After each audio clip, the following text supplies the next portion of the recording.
Magluluto tayo ngayon ng bihon grisado.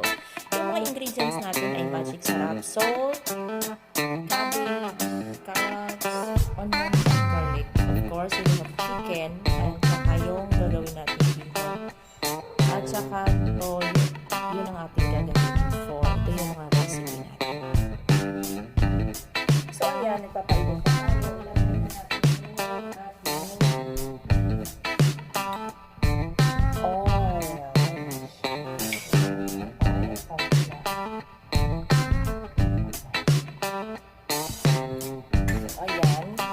Ilagay na natin yung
ayan, nalagyan na natin siya na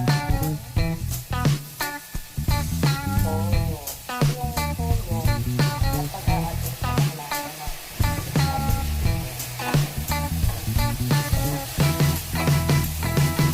So, just make sure na nanghahalo siyang mabuti. Ayan, konti na lang.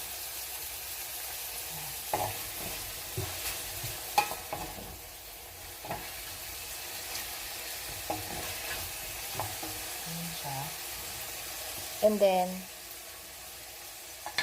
tatakpan lang natin siya for about 1 minute. Ayan na siya. Namumulo na. Lagyan na natin 1 cup of water. Ayan. Ayan siya. And just wait na lang natin na pakulo. And then, tatakpan natin ulit siya. Ayan. Tatakpan ulit natin siya. And wait another 2 minutes. Ayan na. So, ilalagay na natin yung ating carrots. Ayan.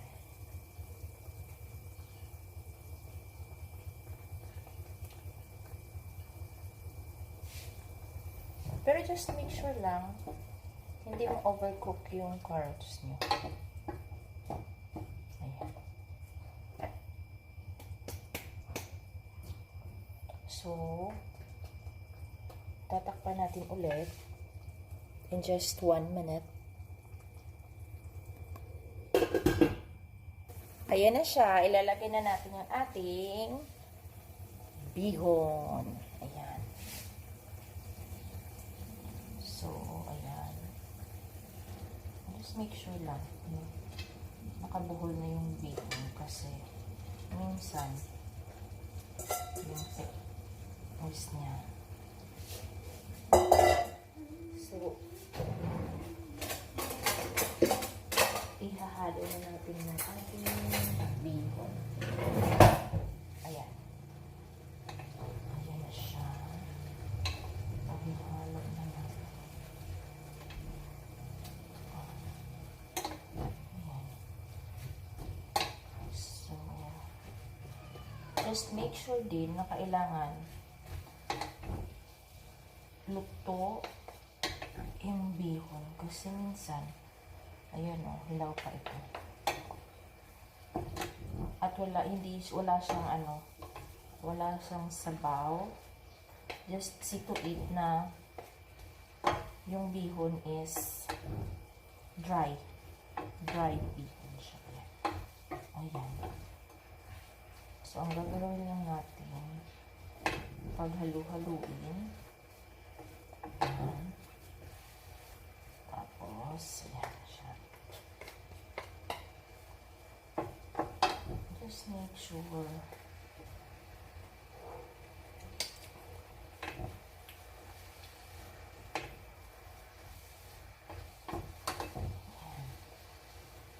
so, ang gagawin natin last na ilagay natin is yung cabbage.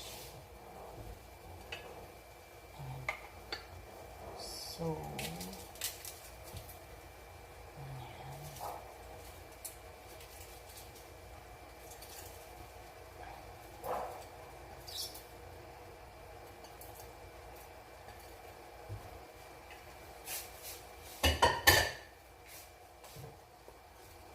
ayan.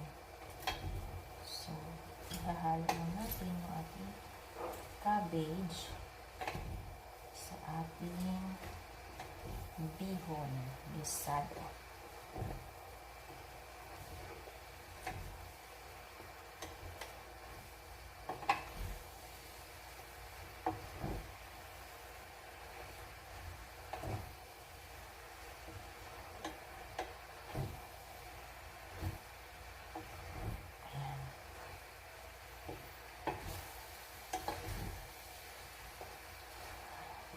I made this bihon gisado from 2 to 3 persons.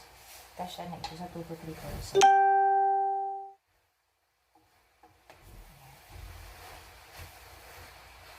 So, mix na natin siya hanggang wala na yung sabaw niya.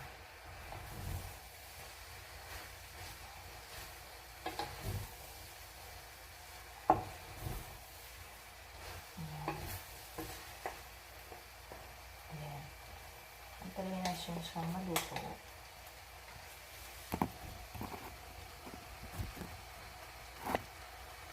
Tcharan!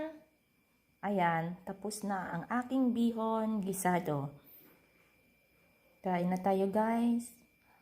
Please like my YouTube and subscribe my channel, Food Vlogger by Micaela. Thank you!